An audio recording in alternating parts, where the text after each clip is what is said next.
This is Time to Feel with Holly Soulier.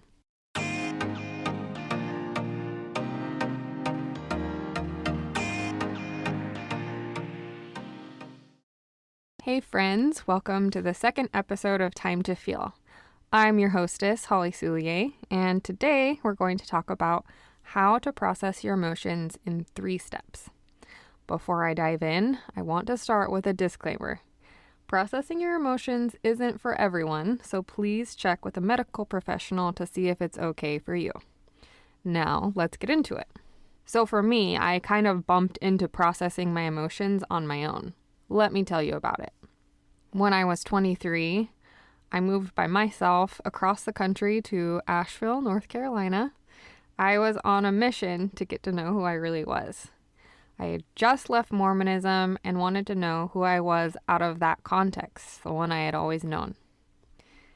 I got the cutest little studio apartment, and for the first and only time ever, I lived alone. Well, actually, I wasn't completely alone. I adopted a cat, and I named him Valentine. And it was just the 2 of us in that little corner apartment with worn-out hardwood floors and a blue-tiled fireplace. I loved that apartment so much. It became a haven for me to explore myself and who I was becoming. So when I had a hard day at work or was feeling upset or homesick, I wanted to know why. Why was I feeling so many emotions? What did they mean? I would pour myself into my journal and write out everything I was feeling. And as you might remember from last time, I totally shoved my emotions down for my entire life up until that point. So investigating my feelings was something very new to me. But the more I started paying attention to my emotions, the better I began to know myself. It helped me feel more comfortable in my own skin, more at peace. And I loved how that felt, so I wanted to do it as much as I could. So what does it mean to process your emotions? Basically, it's when you take the feedback that your emotions are trying to give you and break it down into digestible pieces of information that you can understand and do something about. It also decreases your stress to break down your feelings and name them. Esther Perel is one of my favorite therapists, and something she always says is that it's stress relieving to name your own emotions. If you can get past that initial layer of just saying, I'm stressed or I'm anxious, and go beneath what that actually means, you decrease your stress. Then it empowers you to better figure out strategies to help yourself feel better. So for instance, if you're upset by something, but you're not sure exactly what you're feeling or why, you could sit down with yourself and try to figure that out. So now I'll share with you my formula for how to process your emotions in 3 steps. Step number 1 is to write out the who, what, and why of your upsetting emotion. Basically, that means writing down the entire situation in as many details as possible. So you'd write out who is involved in your upsetting emotion. Is it just you? Is it your boss, your spouse, your in-law? Write out who is upsetting you in the particular instance. Then you'd write out what about the situation is upsetting you. Are you upset because you got passed up for a promotion? Because you feel like someone is taking advantage of you? Or because you just can't find motivation right now? Whatever is upsetting you, try to name it and describe it. And if you aren't sure about what's bothering you, ask yourself what it might be about.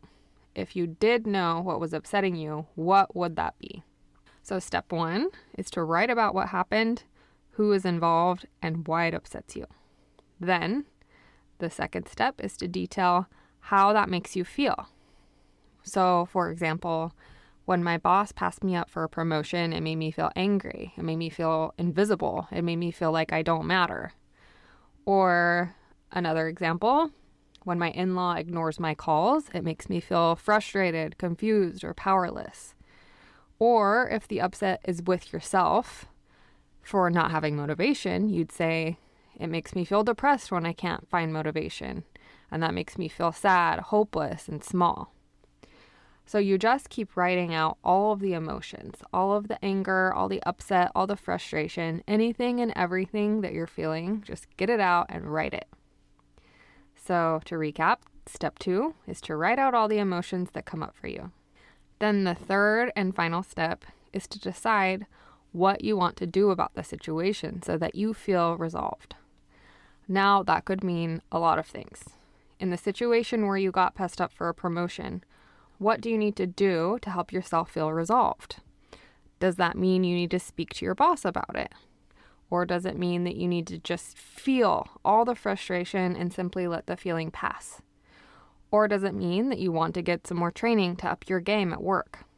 In our example with your in-law who ignores your calls, how could you help yourself get resolved? Does it mean you need to contact them some other way, like by writing them an email? Or does it mean that you need to have your spouse step in and contact them for you?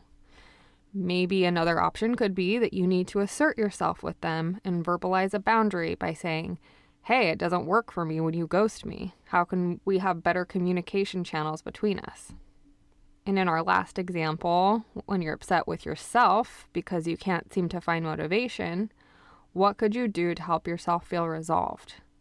Maybe you need to reach out and get support from a loved one or a therapist. Or maybe it means you need to forgive yourself for not having motivation and allow the frustration to pass. However you decide to help yourself feel better is up to you. And there's no magic formula or right answer.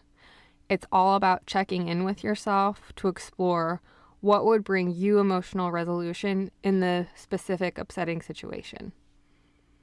So to recap, the 3 steps to process your emotions are 1, to write out everything about the upsetting situation. 2, to write out how it makes you feel. Then 3, to decide what, if anything, you want to do about the situation to bring about emotional resolution.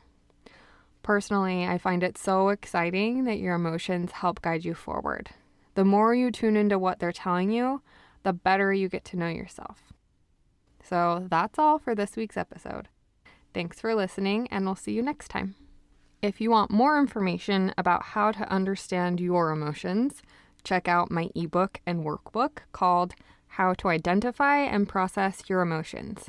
Podcast listeners can get 10% off the regular price for the month of June with code PODCAST10. That's PODCAST10. Visit hollysoulier.com/shop to claim your discount now. That's HOLLYSOULIE.com/SHOP.